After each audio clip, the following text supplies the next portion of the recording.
We have an announcement finally on whether cell phones cause cancer. It's something that could affect all of us and our children. Scientists from the World Health Organization have been reviewing studies for the last week or so. I want to bring in our senior medical correspondent, Elizabeth Cohen, who joins us live with the findings. Essentially, what did they find? The World Health Organization says that the radiation from mobile devices like cell phones is a possible carcinogen to humans.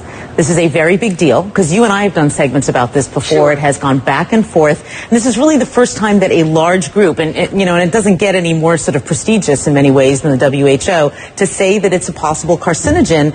It puts it in the company of several other kinds of things. And so I want to tell you what it is, and I think that might give people an idea of what we're talking about. It puts it in the company of things like lead is also a possible carcinogen, according to the WHO, as well as engine exhaust and chloroform.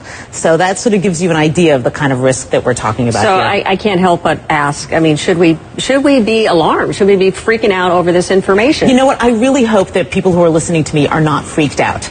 For two reasons. One, they won't do the right thing, and we'll talk about what the right thing is in a minute. And two, they'll panic, and that's kind of silly because all these years we've been on cell phones and holding them to our heads, which is right, exactly. What we're talking about as being bad. That's done. You can't do anything about that. And if you're on the phone right now, you don't need to drop it. You know, it's not that kind of a carcinogen. It's a kind of a carcinogen, or allegedly, possibly, that would build up over time. One phone call, doctors tell me, is not going to give you cancer. So what should we be doing? With this new information, what on earth should we be doing now? We are so lucky that there is something that we can do, because a lot of medical problems we can't, but we're lucky that there is something, and I am holding it in my hands right now.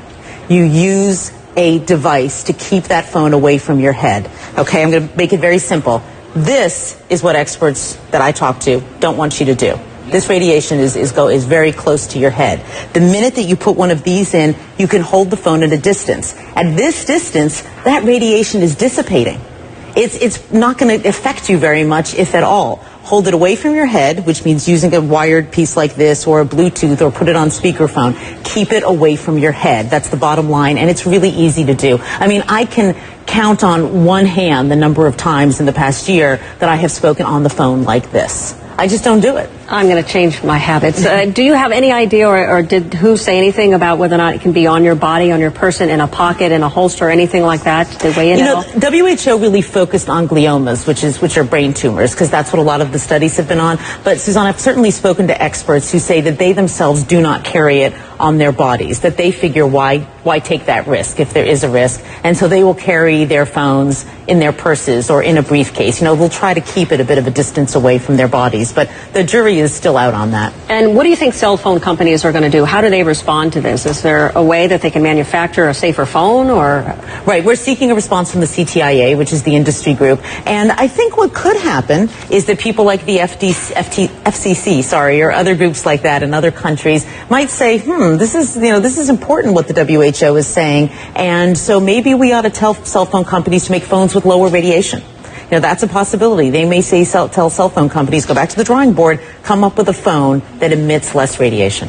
So bottom line, for those who are watching and who've wondered about whether or not this causes cancer, right, it's all about keeping it away from your head. Right. The WHO says possibly. So experts I've talked to say, why in the world would you take the risk? Keep it away from your head by using some kind of an earpiece.